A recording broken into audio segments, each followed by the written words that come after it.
Good afternoon, everyone. We are Team 10. My name is Rachel, and I'm joined by Isla, Ryan, Jalen. and today we will be presenting data that helps support our position for the Florida House Bill 1225. To briefly go over our agenda, we will be discussing the problem, the influence, proposed solution, constraints, stakeholders, and our position. House Bill 1225, also known as the Employment Bill, was proposed to modify Florida's child labor regulations for 16 and 17-year-old workers. The legislation aims to reduce restrictions on teen employment, increase workforce flexibility, and give parents more authority over employment decisions. Today, we will be presenting data that backs up why we are supporting the Employment Bill. House Bill 1225 has created debate between supporters and opponents. Supporters argue that the legislation would help businesses address labor shortages, provide teenagers with more work opportunities, and give parents greater control over employment decisions. Opponents argue that reducing restrictions could weaken protection for young workers, create challenges balancing work and school, and increase safety concerns. Overall, the debate centers around finding a balance between workforce flexibility and protecting teen employees. so the reason why HB 1225 was proposed was because of Representative Monique Miller that stated that the bill was introduced because Florida restrictions on 16 and 17-year-old workers were more restrictive than federal law. Supporters believed reducing those restrictions would help businesses fill workforce gaps while allowing teenagers to gain valuable work experience and giving parents greater control over employment decisions. Now for the influencing constraints, there are several factors influenced by the proposal of HB 1225. First, the labor shortages were made difficult for businesses, especially in industries like hospitality and retail, to fill those entry-level positions. Second, we have the differences in local employment policies created inconsistent regulations across the state.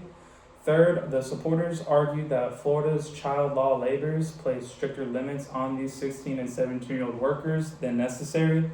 And finally, employers wanted more scheduling flexibility to meet workforce demands while allowing teenagers more opportunity to work. So our proposed solution is that the HB 1225 processes several solutions aimed at addressing the workforce and regulatory challenges identified by supporters of this legislation.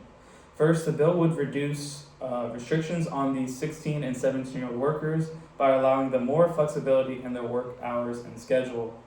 This is intended to expand employment opportunities for teenagers while helping them gain valuable skills, responsibility, and workplace experience.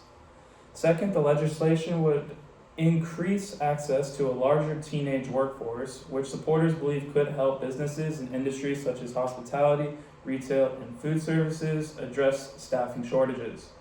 Additionally, HB 1225 gives parents greater authority in approving their teenagers' work schedules, allowing families to make better decisions based on their individual circumstances.